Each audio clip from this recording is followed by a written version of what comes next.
सर्व स्वामी भक्तांना नमस्कार। आपला आजचा दिवस स्वामी कृपेने सुख समाधानाने जावोत आणि तुमच्या सर्व इच्छा आकांक्षा स्वामी कृपेने पूर्ण होत ही स्वामी चरणी प्रार्थना।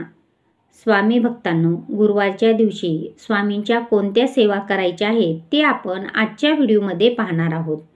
त्यासाठी व्हिडिओ शेवटपर्यंत पहा, कुठेही स्किप करू नका आणि चॅनलवरती नवीन असल्यास चॅनलला सबस्क्राईब मात्र जरूर करा। स्वामी भक्तांनो, स्वामींची इतकी सेवा करा की आपल्या रक्ताचे थेंब ना थेंब स्वामी समर्थ बोलले पाहिजेत। कारण रक्ताच्या नात्यापेक्षा स्वामींची सेवेकरी बना हे नाते खूप महान आणि सर्वश्रेष्ठ नाते आहे। स्वामी आपल्या भक्तांना म्हणतात, विश्वास ठेव, अरे जो माझा हात पकडतो त्याला कधी कोणाचे पाय पकडण्याची गरज भासणार नाही। त्यासाठी आपण दररोज स्वामींची सेवा केलीच पाहिजे। जर तुम्हाला दररोज सेवा नाही जमली तर गुरुवारचा दिवस तरी वाया जाऊ देऊ नका। गुरुवारच्या दिवशी स्वामींची सेवा केलीच पाहिजे, एक तरी सेवा केलीच पाहिजे। वेळात वेळ काढून स्वामींची गुरुवारच्या दिवशी एक तरी सेवा नक्की करा। कोणत्या सेवा करायचे ते पहा। गुरुवारच्या दिवशी आपल्याला सकाळी लवकर उठावे, घर अंगण साफ करावे, स्नान करून धुतलेले स्वच्छ वस्त्र घालावे, सर्वात अगोदर उंबरट्यावर हळदी लेपन करून घ्यावे आणि त्यानंतर आपल्या घरातील देवाची दररोजची पूजा करून घ्यावी। जर तुमच्याकडे स्वामींची मूर्ती असेल तर स्वामींच्या मूर्तीवर अभिषेक करावा। पुरुष सूक्त 16 वेळेस म्हणावे। 16 वेळेस म्हणणे शक्य नसेल तर एक वेळेस मात्र नक्की म्हणा। त्यानंतर आपल्याला श्री स्वामी समर्थ सारामृत ग्रंथाचा एक पाठ करायचा आहे। एक पाठ म्हणजे 1 ते 21 अध्यायाचे पठण करणे, तेव्हा तो एक पाठ पूर्ण होतो। एक पाठ करण्यासाठी 1 ते सव्वा तास लागतात आणि जर तुम्ही नवीन सेवेकरी असाल तर थोडा वेळ जास्त लागेल।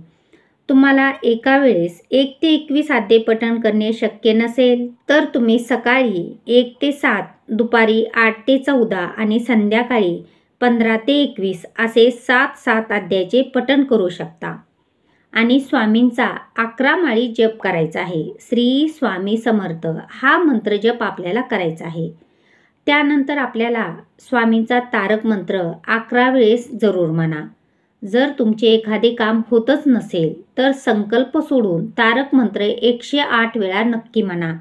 तुमचे काम कितीही मोठे अवघड असू द्या, ते झालेच म्हणून समजा। जर तुम्हाला या सेवा करायला नाहीच जमल्या तर फक्त एकच सोपी सेवा करा।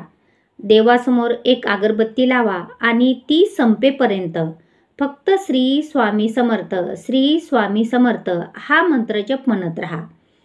आपण एवढी जरी सेवा केली ना तरी खूप झाले। फक्त ही सेवा श्रद्धेने करा की आपली सेवा स्वामींनी स्वीकारावी, एवढ्या तळमळीने सेवा करा आणि स्वामींना गोड पदार्थाचा नैवेद्य दाखवा। गुरुवारच्या दिवशी या स्वामींच्या सेवा नक्की करा। स्वामी तुमच्या इच्छा नक्की पूर्ण करतील। स्वामी न मागताही सर्व काही तुम्हाला देतील। फक्त स्वामींची सेवा तुम्ही किती शुद्ध अंतकरणाने व शुद्ध भावनेने करता हे महत्त्वाचे आहे। मनामध्ये कुठलेही पाप नको। जेवढे शुद्ध अंतकरणाने सेवा करताना तेवढे महाराज तुम्हाला संकटातून नक्कीच बाहेर काढतील। यापैकी कोणतीही जमेल ती सेवा मात्र नक्की करा आणि श्रद्धा ठेवून सेवा करा। भक्ती महत्त्वाची आहे। स्वामी महाराज तुमच्या सोबत असणार यात काही शंका नाही। तुम्ही स्वामींना ज्या रूपामध्ये बघाल ना त्या रूपामध्ये स्वामी तुम्हाला नक्कीच दिसतील। स्वामी भक्तांनो, तुम्हाला ही माहिती कशी वाटली ती कमेंट बॉक्समध्ये नक्की सांगा। व्हिडिओ आवडल्यास लाईक करा। चॅनलवरती नवीन असल्यास चॅनलला सबस्क्राईब मात्र जरूर करा आणि कमेंट बॉक्समध्ये फक्त श्री स्वामी समर्थ लिहा। तुमची एक कमेंट आम्हाला प्रोत्साहित करत असते। श्री स्वामी समर्थ।